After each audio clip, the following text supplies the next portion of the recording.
আসসালামু আলাইকুম এভরিওয়ান, কেমন আছো সবাই? আশা করি সবাই অনেক ভালো আছো।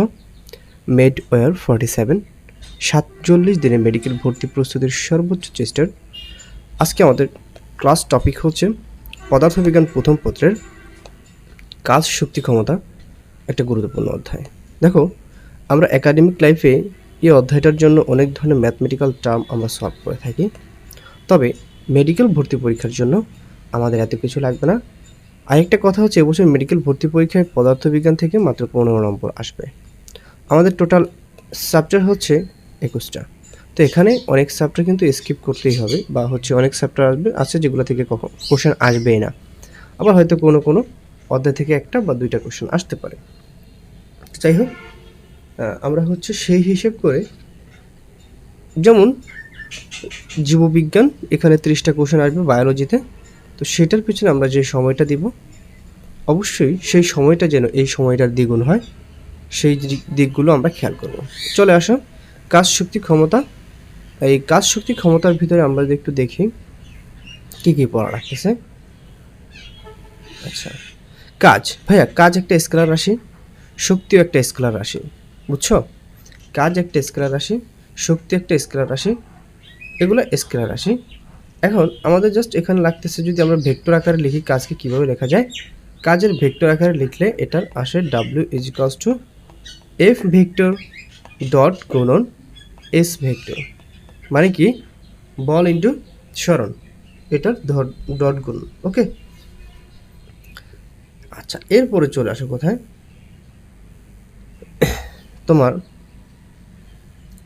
কাজের একটা সংজ্ঞামূলক একটা কথাবার্তা আছে। সেটা হচ্ছে এরকম যে কোনো বস্তুর উপর বল প্রয়োগ করলে, যেমন আমরা যদি হচ্ছে একটা বস্তুর উপর F পরিমাণ বল প্রয়োগ করি, তাহলে তার উপর প্রযুক্ত সরণ, যে সরণটা ঘটে সেই সরণকে, এই যে এখানে যে বল প্রয়োগ করার পর সেটা যে সামনের দিকে চলে গেছে, একটা সরণ হয়েছে, এই যে এই সরণটা, এই সরণ প্রযুক্ত বল অভিমুখে সরণের উপাংশের গুণফলকে কাজ বলছে। এখন আমাদের এখানে এই সংখ্যা টঙ্কা লাগবে না, জাস্ট আসবে কাজের একক। কি কাজের একক? কাজের একক জুল বা নিউটন মিটার, এটা একটা স্কেলার রাশি। এগুলো হচ্ছে ইম্পর্টেন্ট কথাবার্তা। এবং কাজের একটা মাত্রা আছে, সেটা হচ্ছে mL² 10^2, বুঝছো? কাজের মাত্রা শক্তির মাত্রা সেম। এই যে কাজের মাত্রা হচ্ছে mL² 10^2, এটা হচ্ছে কাজ প্লাস কি শক্তির মাত্রা। এবং যদি ক্ষমতার মাত্রা চিন্তা করি, এটার সাথে mL² T−3, এটার সাথে অ্যাডজাস্ট করে মনে রাখতে পারো, এটা হচ্ছে ক্ষমতার মাত্রা। ওকে,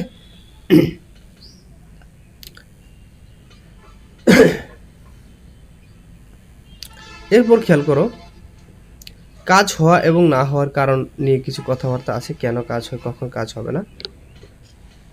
ঠিক আছে, দেখো, একটা বস্তু যদি 90 ডিগ্রি বরাবর হচ্ছে উপরের দিকে যায়, বুঝছো?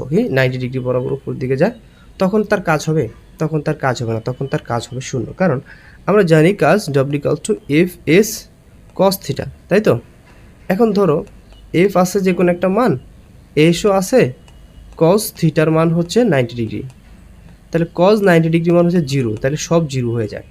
তাই কাজ কি হয় ভাইয়া? 90 ডিগ্রি বরাবর কোনো কাজ হয় না, বা 90 ডিগ্রি বরাবর হচ্ছে কাজ শূন্য হয়।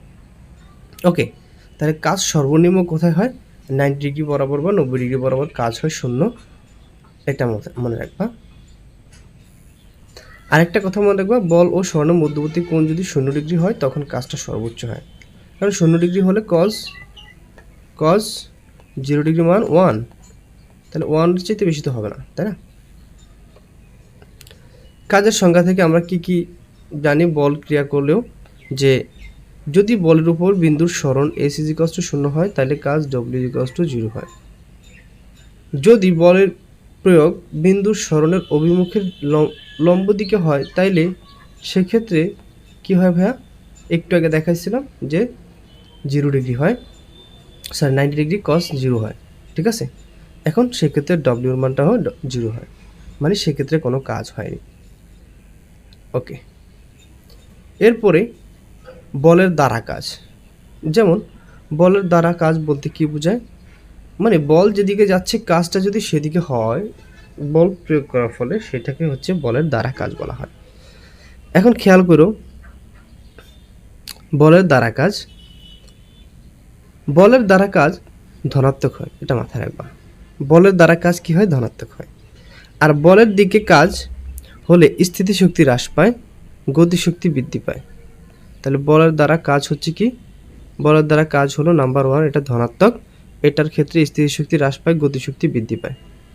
বলের দ্বারা কাজের ক্ষেত্রে আমাদের থিটা এর মানটা 90 ডিগ্রি এর চাইতে ছোট হবে। কি বলছি ভাই?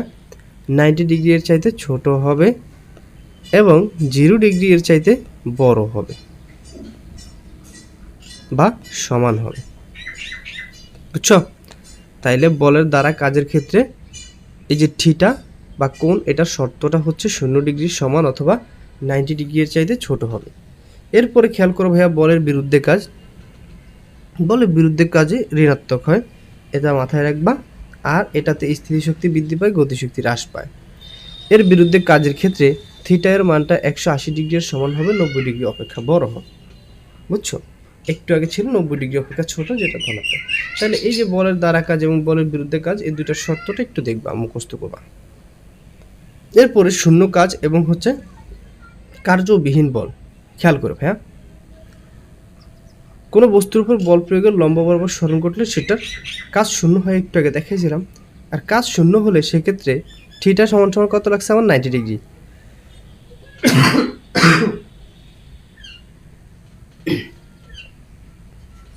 শূন্য কাজটা কি এটা দেখানো হয়েছে।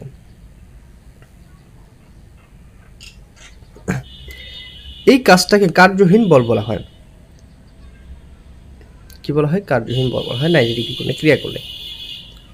আচ্ছা, এরপরে কি লাগবে ভাইয়া? বল, সরণ এবং হচ্ছে কাজ, এই তিনটা টপিক আছে।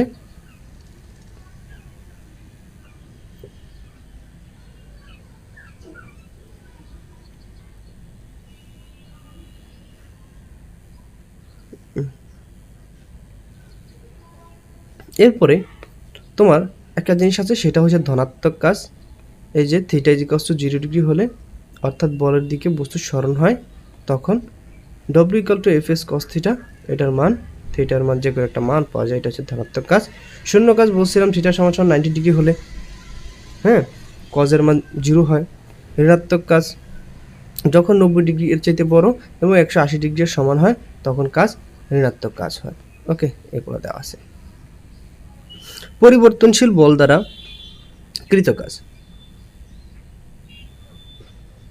যে বলের মান ও দিকের অথবা যে কোনো একটি পরিবর্তন হয়, তাকে পরিবর্তনশীল বল বলা হয়, এটা মনে রাখবা। ঠিক আছে? এরপরে স্থিতিস্থাপক বল দ্বারা কৃত কাজ। আচ্ছা, খেয়াল করো, একটি স্প্রিং এর ক্ষেত্রে যদি এটা বল প্রয়োগের সরণ হচ্ছে এক্স হয়, সেক্ষেত্রে স্প্রিং দ্বারা কৃত কাজ W equals to half K x square. ঠিক আছে? তাহলে স্প্রিং দ্বারা কৃত কাজ কত? W equals to half K x square. সেক্ষেত্রে কে হচ্ছে তোমার স্প্রিং ধ্রুবক আর এক্স হচ্ছে সরণ। ঠিক আছে? এটা মাথায় রাখবা। স্থিতিস্থাপক বল দ্বারা কাজ সরণের বর্গের সমানুপাতিক, অর্থাৎ ডব্লিউ সমানুপাতিক এক্স স্কোয়ার। স্থিতিস্থাপক বলের বিপরীতে সরণ 2 গুণ করলে এই কাজ 4 গুণ হবে। বিষয়টা কি তোমরা বুঝছো? মানে স্থিতিস্থাপক বল দ্বারা কাজ, যেটা হচ্ছে স্প্রিং এর ক্ষেত্রে আমরা বলছিলাম, সেক্ষেত্রে এই কাজটা ডব্লিউটা এক্স স্কোয়ারের সমানুপাতিক। এই দেখো, এটার সমানুপাতিক। মানে যদি তোমার স্থিতিস্থাপক বলের বিপরীতে সরণ যদি আমরা দ্বিগুণ করি, খেয়াল করো, সরণটাকে এক্সটাকে যদি আমরা 2 দিই এখানে, তাহলে ভাইয়া আগের চাইতে এটা দ্বিগুণ হয়ে যাবে, মানে স্কোয়ার মানে দ্বিগুণ। তাহলে খেয়াল করো, যদি আমরা এখানে 4 দেই, তাহলে সেটা কত হয়ে যাবে? 16 হয়ে যাবে, তাই না? মানে আগের চেয়ে দ্বিগুণ হয়ে গেছে। ওকে, এরপর অভিকর্ষীয় বল দ্বারা কাজ। অভিকর্ষীয় বলের দ্বারা যে কাজ, সেই কাজটা উচ্চতা বা সরণের সমানুপাতিক। কি বলছি? উচ্চতা বা সরণের সমানুপাতিক। খেয়াল করো, অভিকর্ষ বলের বিপরীতে সরণ 3 গুণ করলে কৃত কাজ 3 গুণ হবে। এই জায়গাটা ইম্পর্টেন্ট। তাহলে স্থিতিস্থাপক বলের দ্বারা কাজ হচ্ছে কি ভাইয়া? দ্বিগুণ। আর অভিকর্ষ বলের দ্বারা কাজ হচ্ছে জাস্ট সমানুপাতিক। ঠিক আছে? ওকে, এরপরে স্প্রিংয়ের দৈর্ঘ্য বৃদ্ধির জন্য প্রযুক্ত বলকে স্প্রিং ধ্রুবক বা স্প্রিং ধ্রুবক বলা হয়। স্প্রিং ধ্রুবকের একক হচ্ছে নিউটন পার মিটার। তাহলে এইটা ইম্পর্টেন্ট। কি বলছি ভাইয়া? স্প্রিং ধ্রুবকের এককটা কি? স্প্রিং ধ্রুবকের এককটা হচ্ছে নিউটন পার মিটার। দৈর্ঘ্য বৃদ্ধিতে এফ বলের প্রয়োজন হলে স্প্রিং ধ্রুবকের মানটা আসে কে equals to F by X. বুঝছো? এটা হচ্ছে স্প্রিং ধ্রুবকের মান। তাহলে স্প্রিং ধ্রুবকের এককটা হচ্ছে কি F by X, F by M. খেয়াল কর কেমন হইল ভাইয়া? দেখো আমরা বলছি কে equals to F by X, তাহলে বলের একক হচ্ছে নিউটন আর এক্স মানে হচ্ছে মিটার। আচ্ছা ওকে, তাহলে এটা উপর চলে গেলে নিউটন পার মিটার। এটা হচ্ছে স্প্রিং ধ্রুবকের একক। ওকে,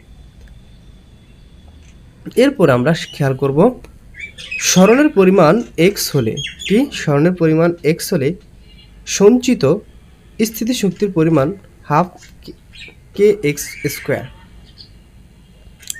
এগুলো তো আমরা জানি যে সূত্রটা আর কি এটা। তাহলে ডাব্লিউ ইকুয়ালস টু হবে কি ভাই? হাফ এক্স কে স্কোয়ার।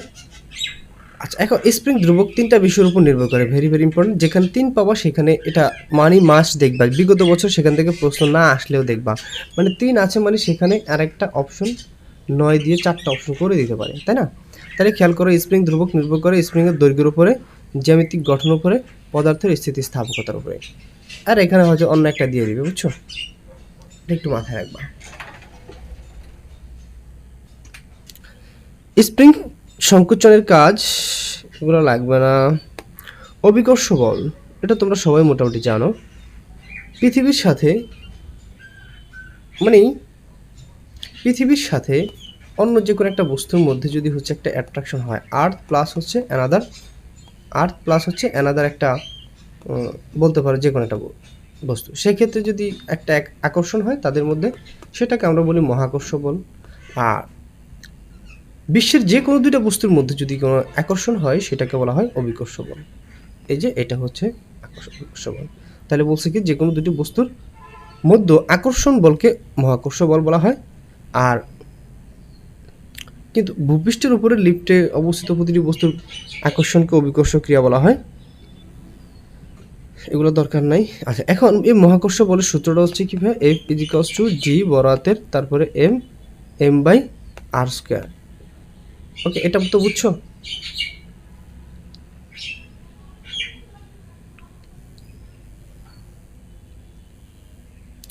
এরপর খেয়াল করো অভিকর্ষ বল দ্বারা কৃতকাজের উদাহরণ। কৃতকাজ W equals to F H বা এম জি। অভিকর্ষ বলের দ্বারা কৃতকাজ, অভিকর্ষ বলের বিরুদ্ধে কৃতকাজ হবে জাস্ট ওটা মাইনাস। মহাকর্ষ বল দ্বারা কৃতকাজ, মহাকর্ষ বলের দ্বারা কৃতকাজ ধনাত্মক কৃতকাজ, মহাকর্ষ বলের দ্বারা ঋণাত্মক কৃতকাজ। এগুলা দরকার নাই।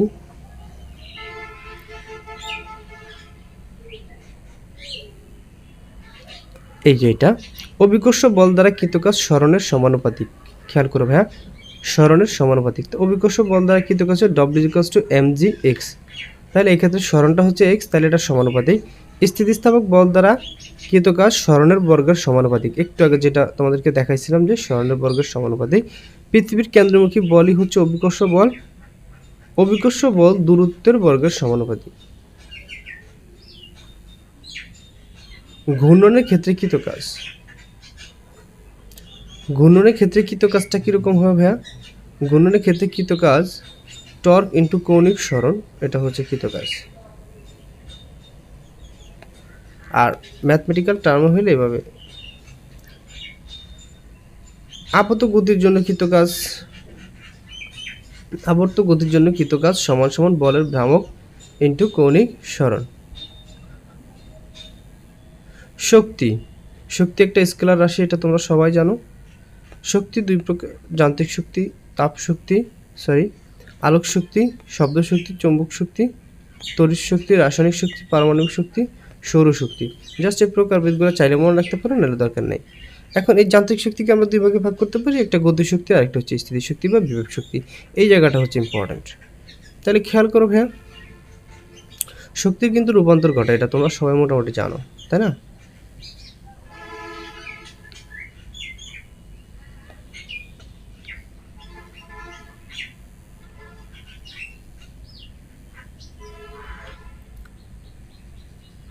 এখন একটা কথা আমাকে বলো, স্থির শক্তি বিভব শক্তি কোনটা? যেটা হচ্ছে স্থির অবস্থায় থাকে একটা বস্তুর ভিতরে, আর একটা বস্তু যখন গতিপ্রাপ্ত হয় তখন তার ভিতরে যে শক্তি থাকে সেটাকে আমরা যান্ত্রিক শক্তি গতিশক্তি বলি, তাই না? শক্তির একক জুল সবাই মোটামুটি যেন প্রথম থেকে দেখে আসছি, অথবা নিউটন মিটার, তাই না? এরপর শক্তি ও কাজের মাত্রা একই, যেটা তোমাদেরকে আমি প্রথমে দেখাইছিলাম, এবং ক্ষমতার মাত্রা আমি দেখাইছিলাম, তাই না? এই দেখো ভাইয়া গতিশক্তির সূত্র হচ্ছে কি ভাইয়া?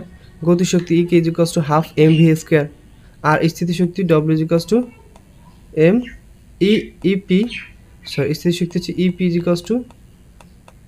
mgh, বুঝছো, বা mAh, আর গতিশক্তি হচ্ছে হাফ mv স্কোয়ার। এবং গতিশক্তি আর যেই শক্তি বলো, শক্তির মাত্রা তো সেমই থাকবে, তাই না? শক্তির মাত্রা যেটা, গতিশক্তির মাত্রা সেটাই, স্থিতিশক্তির মাত্রা সেমই হবে।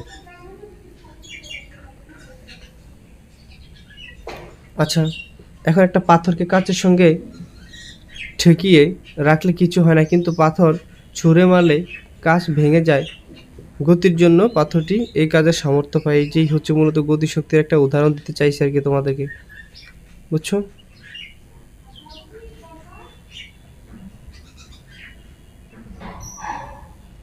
আচ্ছা, এখন আর কি রাখতে পারে?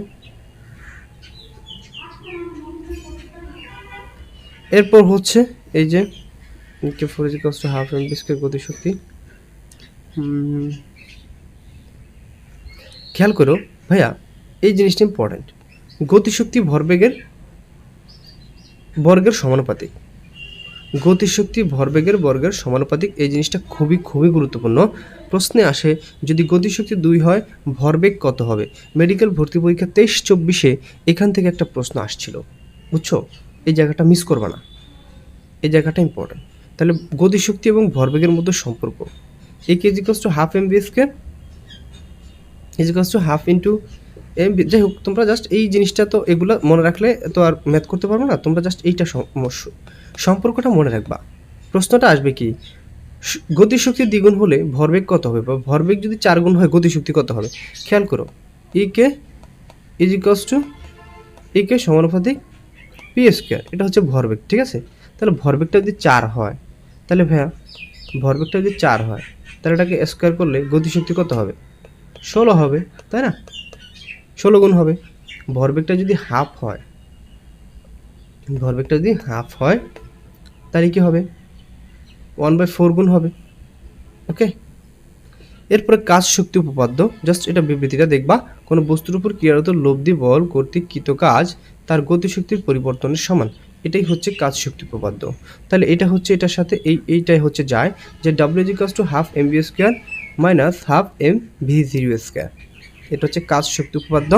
বলের দ্বারা কৃত কাজ সমান সমান শক্তি লাভ অথবা গতিশক্তির পরিবর্তনই হচ্ছে এইটা। এরপরে আমাদের সমস্যার সমাধান আছে। গতিশক্তি ধনাত্মক হতে পারে?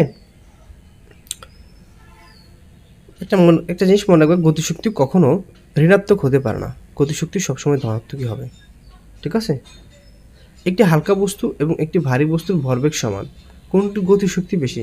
খেয়াল করো ভাই, ভরবেগ যদি সমান হয় তাহলে গতিশক্তি কোনটার বেশি হবে? এখন আমাদের জিনিসটা ডিপেন্ড করতেছে এম আর ভি এর উপরে, তাই না? তাহলে যদি ভরবেগ সমান হয় তাহলে আমাদের এম এর উপর হচ্ছে জিনিসটা সম্পূর্ণ ডিপেন্ড করবে। তাহলে এম যার বেশি, ঠিক আছে, তা সেই বস্তুটা কি ভারী হবে, গতিশক্তি তার বস্তুর গতিশক্তির কি হবে? বেশি হবে। কিন্তু আবার এখানে প্রশ্ন করছে একটি বস্তুর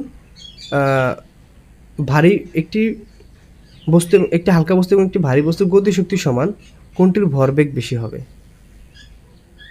তাহলে খেয়াল করো, এম ছোট, এম অপেক্ষা এই যে বড় যে এমটা আছে, এমটা সেটা যদি বড় হয়, মানে ভরটা যদি বেশি হয়, তাহলে ভারী বস্তুর ভরবেগ হালকা বস্তুর ভরবেগের চেয়ে বেশি হবে।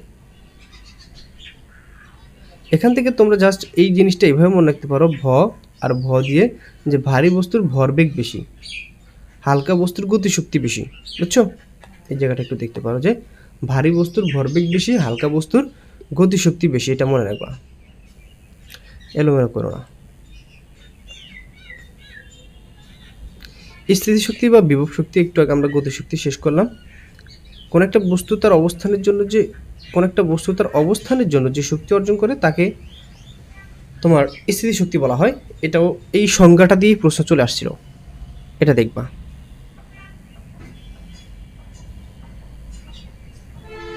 স্থিতিশক্তির প্রকারভেদ। স্থিতিশক্তির বিভিন্ন প্রকার হয়ে থাকে, যেমন অভিকর্ষীয় স্থিতিশক্তি বা অভিকর্ষীয় বিভব শক্তি, স্থিতিস্থাপক বিভব শক্তি, তড়িৎ বিভব শক্তি।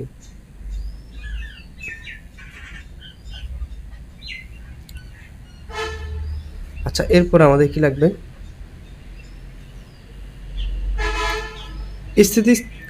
স্থিতিশক্তি কি ঋণাত্মক হতে পারে? হ্যাঁ, স্থিতিশক্তি ঋণাত্মক হতে পারে, এটা মাথায় রাখবা।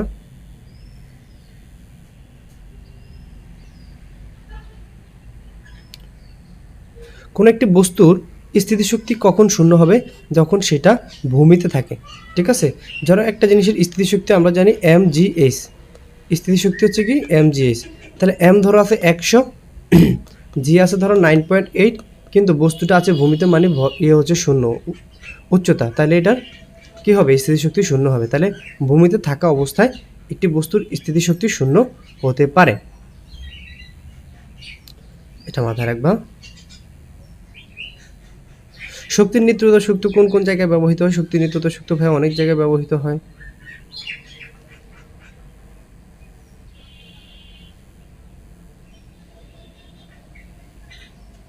শক্তির নিত্যতা সূত্র তোমরা জানো নাকি? শক্তির নিত্যতা সূত্র হচ্ছে শক্তি এক রূপ থেকে অন্য রূপে পরিবর্তিত হয়, কিন্তু শক্তির কোনো ক্ষয় হয় না, ঠিক আছে? তাহলে ভাইয়া খেয়াল করে, এখানে সর্বোচ্চ অবস্থানে একটা পাথরের সম্পূর্ণ বিভব শক্তি, গতিশক্তি স্থিতিশক্তিতে রূপান্তরিত হয়ে যায়।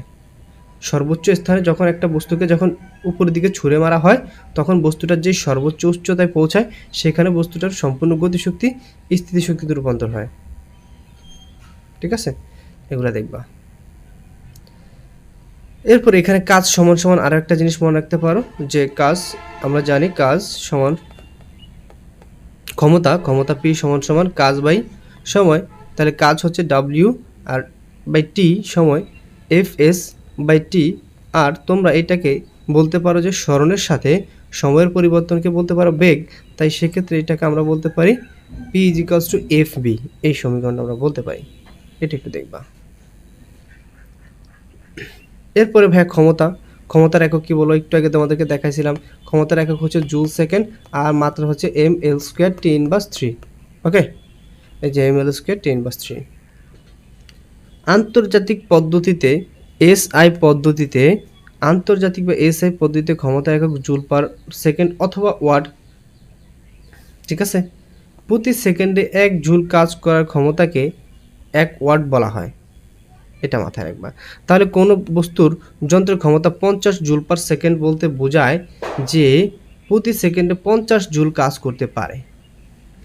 ওকে, কিলোওয়াট নামক একটা এককও কিন্তু ব্যবহৃত হয়, ঠিক আছে? এরপর অশ্ব ক্ষমতা, এক অশ্ব ক্ষমতা বা 1 horse power HP is equals to 746 watt.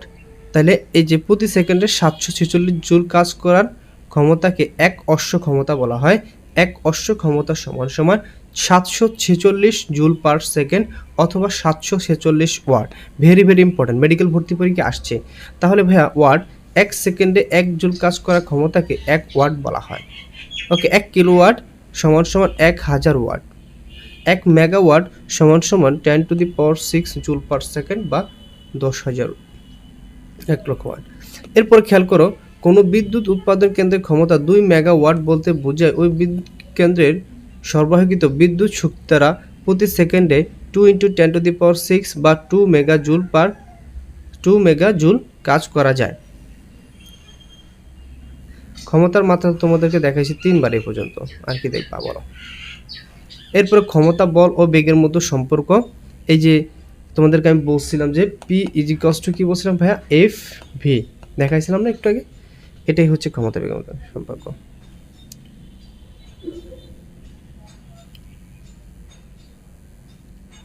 কর্মদক্ষতা, এগুলো থেকে জাস্ট সংজ্ঞা আসতে পারে, বুঝছো? কর্মদক্ষতা কোনো যন্ত্র সরবরাহকৃত শক্তি এবং কাজে পরিণত হওয়ার শক্তির অনুপাতকে কর্মদক্ষতা বলা হয়। তাহলে দেখো, খেয়াল করে ভাইয়া, কার্যকর শক্তি আর মোট সরবরাহকৃত শক্তি ভাগ হচ্ছে কর্মদক্ষতা। কর্মদক্ষতাকে ইটা দ্বারা প্রকাশ করা হয়। ওকে, এই যে এটা বারবার আসতেছে, কর্মদক্ষতার ইয়েটা দেখো, শতকরা। কোনো যন্ত্রে কর্মদক্ষতা 100% পাওয়া যায় না। কোনো যন্ত্রে কর্মদক্ষতা 80% বলতে বোঝায় 100 একক শক্তি সরবরাহ করলে 80 একক শক্তি কাজে লাগবে, বাকি 20 একক শক্তি অপচয় হবে। বলের প্রকারভেদ, সংরক্ষণশীল বল, অসংরক্ষণশীল বল। দুই প্রকার বল আছে, একটা হচ্ছে সংরক্ষণশীল, একটা হচ্ছে অসংরক্ষণশীল বল। ঠিক আছে, সংরক্ষণশীল বলের বৈশিষ্ট্য কি আর হচ্ছে অসংরক্ষণশীল বলের বৈশিষ্ট্য কি, এগুলো একটু চাইলে দেখতে পারো। যে সংরক্ষণশীল বলের শুধু অবস্থানের উপর নির্ভর করে। সংরক্ষণশীল বল কি দ্বারা কৃত কাজ সম্পূর্ণভাবে পুনরুদ্ধার করা যায়। একটি বস্তু এক স্থান থেকে অন্য স্থানে স্থানান্তরে কাজে পথের উপর নির্ভর করে না, কেবল বস্তুর আদি এবং চূড়ান্ত অবস্থানের উপর নির্ভর করে। সংরক্ষণশীল বলে ক্রিয়া যান্ত্রিক শক্তি নিত্যতা সুক্ত পালিত হয়, পূর্ণ চক্রে মোট কাজ শূন্য হয়। সংরক্ষণশীল বল স্থিতি শক্তির ঋণাত্মক নতিমাত্রার সমান হয়। অসংরক্ষণশীল বলগুলো জাস্ট সেম, তার বিপরীতে এগোবে। অসংরক্ষণশীল বল, এখন তুমি জাস্ট একটা জিনিস মনে রাখবা, তোমার মেডিকেল ভর্তি পরীক্ষায় ওই সব ব্যাখ্যা টক্কা, তারপর হচ্ছে ওই ইয়েগুলো আসবে না, যে একটু আগে যে ইয়েটা তোমাদেরকে আমি রিডিং পড়াইলাম ওইটা আসবে না। তোমাদের পরীক্ষা আসবে নিচের কোনটি সংরক্ষণশীল বলের উদাহরণ, নিচের কোনটি অসংরক্ষণশীল বলের উদাহরণ।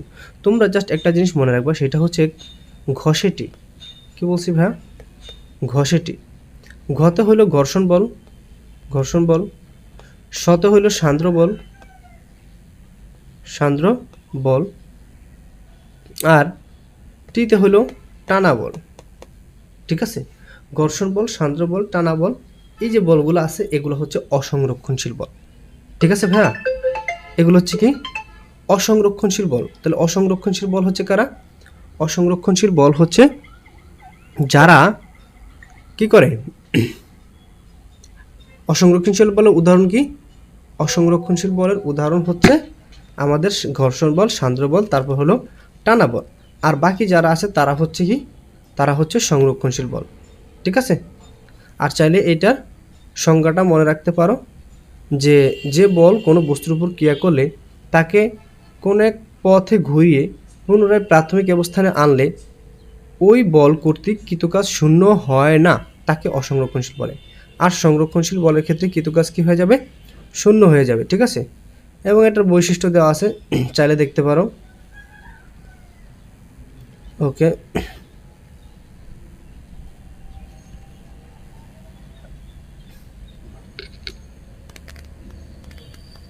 কর্মদক্ষতা, এটা তো তোমরা আরেকবার দেখছোই, তাই না? তো এই হচ্ছে মোটামুটি আমাদের কাজ, শক্তি ও ক্ষমতা অধ্যায়ের পড়াশোনা। তো ধন্যবাদ সবাইকে, তোমরা চেষ্টা করবা যতটুকু দাগিয়ে দিয়েছি এইটুকু পড়ার জন্য, এর বাইরে প্রয়োজন নেই ভাইয়া।